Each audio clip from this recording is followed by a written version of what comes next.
What's up, guys? Jay here. Hope you all are doing fantastic this winter. Hope everybody's getting through the winter just fine with their businesses. Today we're headed to do a small HOA entrance. It comes out to about $700. I've already got the garland. It's got 4 wreaths, and it just goes across the entrance and then plugs into the outlets there at the entrance.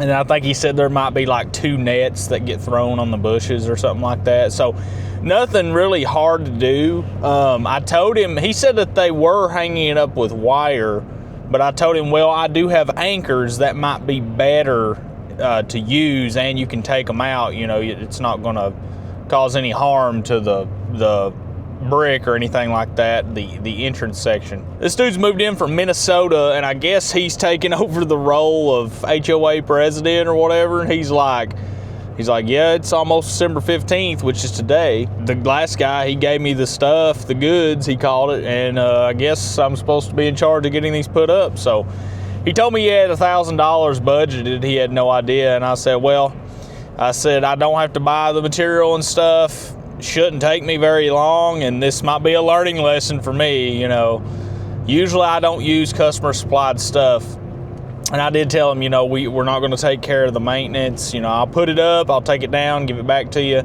but we're not going to fix any bulbs, fix any little minis that go out, or if they don't work. You know, it just is what it is. And he said, that's fine. I said, $700 if that's okay. Small job, shouldn't take too long, and this might be a learning experience of why I should stick to not using customer supplied stuff, but maybe not. It might be okay, but there would be no way I would do customer supplied lights on roofs and stuff. I wouldn't want my name on that work if any of the bulbs went out or anything like that. I've seen people black taping stuff, or a squirrel might have chewed through it, or they've tried to, you know, fix it, and it's just a mess. You know, we'll see how this stuff looks. I'm thinking because it's an HOA, it's just an entrance, it's 2 strands of garland and 4 wreaths and like 2 nets. It shouldn't be, you know, it shouldn't be, it's next to a highway, it shouldn't be that bad. That's what I'm thinking. So we'll find out. This is going to be, as of right now, the last Christmas light job of the season. It's the 15th. I usually close up 15th. No longer doing it. We're going to enjoy the holidays after this, and then get ready next year to, you know, pick back up mowing and stuff. If the weather's not bad, January, February, I might get a few gutter cleaning jobs when everything's not frozen and stuff. But other than that, man, you know, it's been a great year. We're going into 2026 pretty strong. We're looking to get the move over with. A little bit of news, we did get an offer on our house. It was kind of a gut punch offer, and obviously they declined our counter offer, but at least we got one during the holidays, which I think is pretty cool. So that should signal once the new year rolls over, we should be getting, hopefully, a lot of more offers. Not just, you know, we've had 4 people since Thanksgiving. It went up the day before. We've had 4 people come look. One of them gave an offer for Christmas. So we're thinking that hopefully by March the house is sold, but you know, we may start moving before that and get everything started and done and all that good stuff. Time will tell. Ready to get the moving over, ready to get the house sold, ready to get next season started. I'm going to aim to get, you know, not only more mowing clients, but I'm also going to be trying to really take on landscaping jobs next year, design and install. And we're going to be pushing that pretty heavy next year, since we're already up there and our name's out there now, and we should be getting mowing clients without really trying really hard to. Like, you know, not pounding the pavement and putting up door hangers, walking miles every week. I shouldn't have to do that this year. We'll find out. Year 2 should hit different. It should hit different. We'll find out for sure. Year 1 was really good. Year 2 should hopefully blow it out of the water with the work that I've been putting in on the back end and stuff. I'm trying to find stuff to learn landscaping, design and build and stuff, and watch people do it and do it on my own. We might refresh our landscaping, rip it out, and I may redo it on ours. And, you know, that'll give me some more hands-on practice of actually, you know, making the correct edge around, putting some mulch in there, installing plants and all that good stuff. It won't be a good time to do it right now, but you get it if it ain't sold by March. Can't be that hard, but if you have any resources, drop them in the comments down below. Next year, I am debating disabling comments altogether if I do keep posting to this channel. At this point, I'm just posting to show what I got going on this winter and just how profitable Christmas lights can be. The comments section is not healthy whether you get positive comments or negative comments. It's not healthy for a human being to read both positive or negative, because if you read positive, well, you think you can do no wrong, you're gassed up, you think you're doing the right stuff, and meanwhile you could be missing something here or there that you're not doing right or whatever. And then vice versa with the negative comments, like Ray and people that just hate me and they watch every move I make. These people are weirdos, dude. They will go find every single platform I'm on, anywhere I am, and they will comment stuff. It's just weird, dude. It's just weird. I think if you're going to do YouTube, I think you have to disable comments. Or just not read them entirely, which is kind of hard because they pop up on your app and then you get notified by it. So I think honestly turning off comments is the way to go. If you get hit with the negative comments, well then everything you do, like there'll be stuff that I'll say that is directed toward Ray and his little posse there that people don't want to see that, you know what I mean? They don't care about me talking about Ray and his ideology about, how he thinks he's, I guess, the lawn care king of the world. He's at the top of the tippity top, whatever, and he can do his own thing, whatever, that's fine. But if I see that, it's going to make me want to respond to that because I've seen it. It's not healthy for humans to read stuff like that, I don't think. I think if you're going to do content, like I said, I think you have to have comments turned off. That way you can just focus on making content. You don't have to worry about what people are saying. You don't have to worry about going back and forth with somebody, and then you also don't have to, the main thing is you don't have to worry about getting distracted about the thing you're making content about, and then it just derails the whole video, you know what I mean? And it's just not healthy. You see big, huge creators like Outdoor Boys and stuff, like he has his comment section turned off, and me and my son loves watching that for whatever reason. He's not even 2 years old yet. I think that's why that the comment section's turned off, you know what I mean?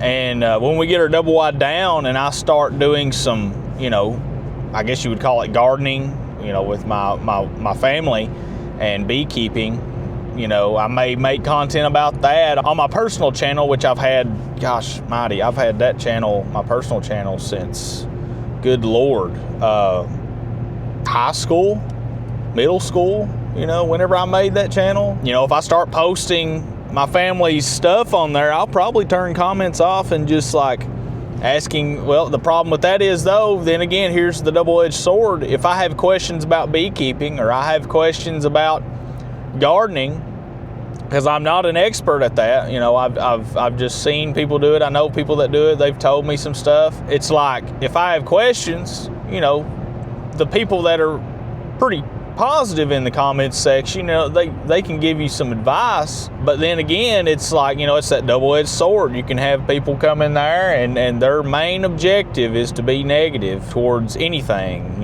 what you're doing, your family, you as a person, it's not healthy. So, and next year, like I said, I'm going to focus on the business next year. I'm not worried about making content's not my primary goal. I think this channel's made like, I don't know, like $70 or something in a month. So it's not like, it's not for the money, you know what I mean? Me and my wife were debating. We got started. She likes, and my son, they like watching SB Moen's content, and I'm sure he's a great guy and stuff. You know, after I dug into the numbers and stuff about the average of what he makes a month, I'm gonna tell you, I don't know if, I think it's like a different kind of lawn care business where it's content based, if you can get the momentum going. But mowing for free, quote unquote, one time, you know, one of his videos will make well over $4,000 and he just mowed the yard one time. Whereas if you're in actual business and you go out here and quote that overgrown yard right there, $160, I don't know whether building the business to have an actual business or building a business based on the content, mowing for free and helping out the elderly and letting the advertisers pay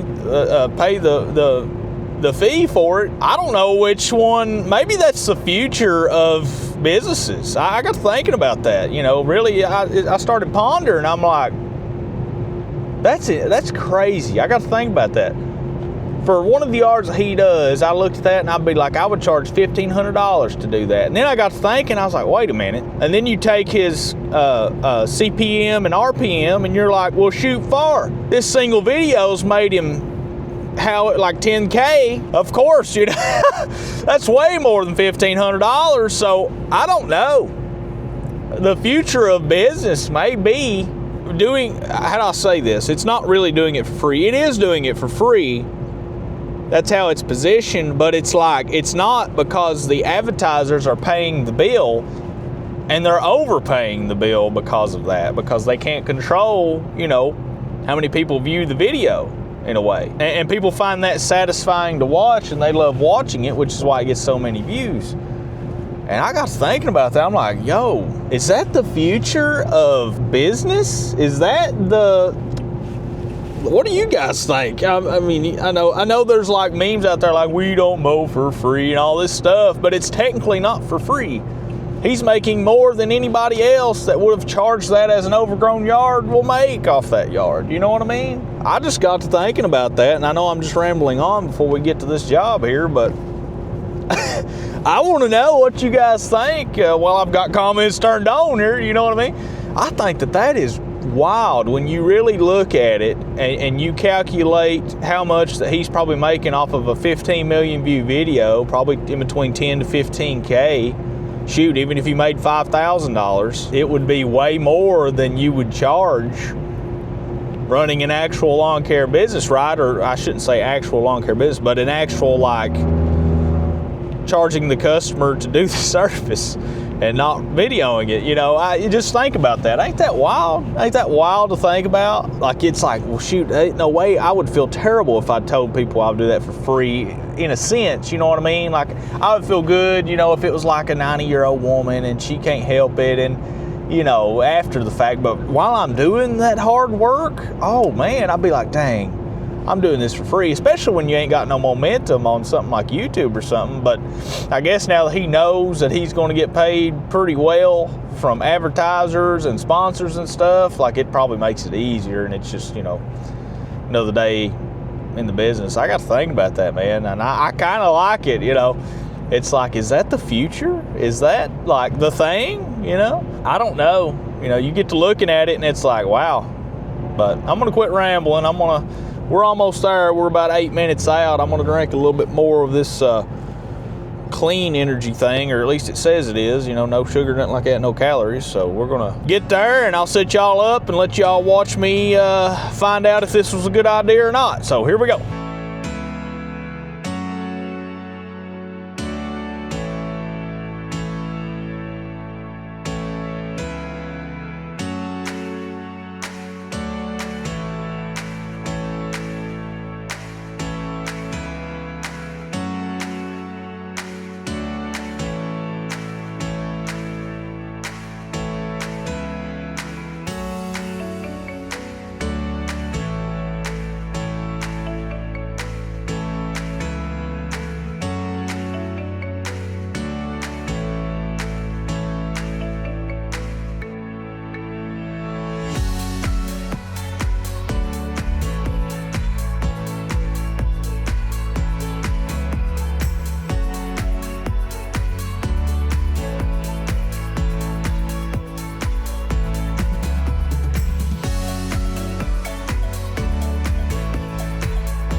All right, guys, there was the job.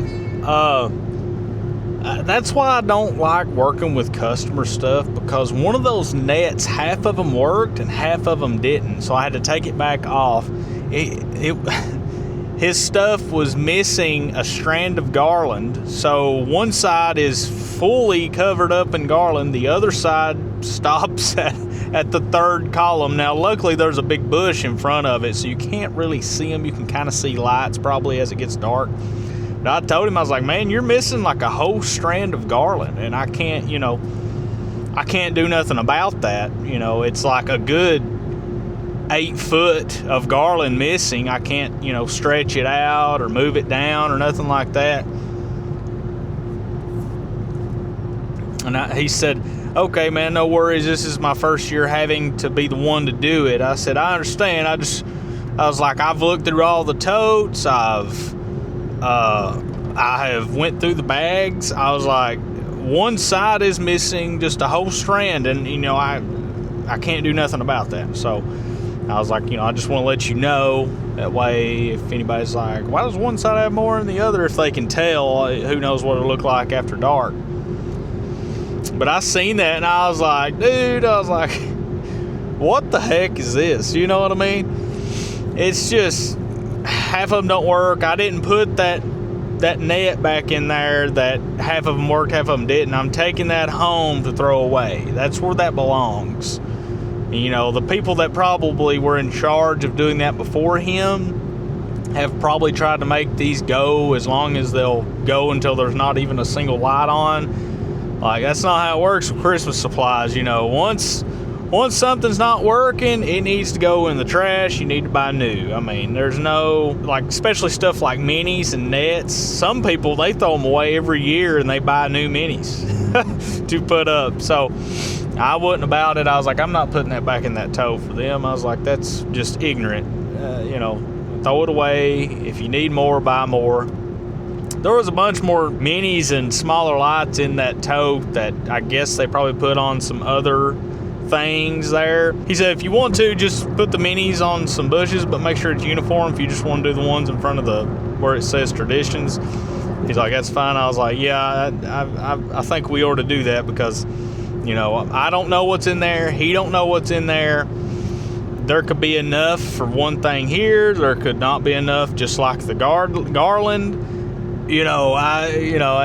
That's the problem with working with customer supplied lots. Instead of supplying everything, knowing exactly what was ordered, exactly how much you need, everything's good, you should have enough. Like that whole job, I was just like, oh, I don't think I'm gonna have enough. Oh no, let me go see if there's stuff. And then there's extra time of looking, and then it's like, then you take the time of plugging stuff up and it doesn't work. So then you have to find and make sure, see if there's any extras that you can use. I had to wrap some minis around a section of garland where half of them was working, half of them wasn't. But it was in the middle of the dad-burned brick, so I couldn't just take it out, So I luckily found a strand that they all worked, and I just wrapped it around the garland. I'm like, man, this is why I don't do this. So, but that's okay. We did it. We got paid. Last job of the year. The permanent light job got tabled until next year, but they are for sure going to do it. I would say, since they own an insurance company, that they're probably going to use that as a write-off somehow, some way next year, I'm thinking. So maybe that's why they're waiting till next year. But regardless, that's okay. I'll follow up with them next year, about mid-year or so. Or I might do it on the first holiday next year. Who knows? As of right now, I'm heading home. What's your guys' opinion on the future of service-based business like mowing and stuff like that? Because, like I said, man, SB Mowing makes more over time and up front than he would charging for these overgrown yards. So it's like, it's kind of like he's instead of taking one-time income from these, or even recurring income from these one-time, or these overgrown yards, he's almost creating a stock, which is the video, right? And anytime somebody finds his channel and gets, it's binge worthy, it's satisfying, they're gonna watch it that hasn't watched it before. And he's continually over time making money from these videos, man. That's wild to me. That it's like, it makes you want to be like, well, shoot, maybe I should do that. I mean, it makes sense if you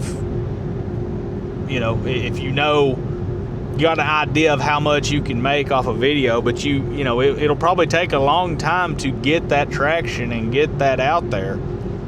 That's crazy to me, man. He makes way more money than anybody would charge for these yards, man. Way more. You can charge $2,000 for some of these yards he's doing, and he still makes at least double, bare minimum, off of one video. Plus sponsorships, free products. Oh, listen.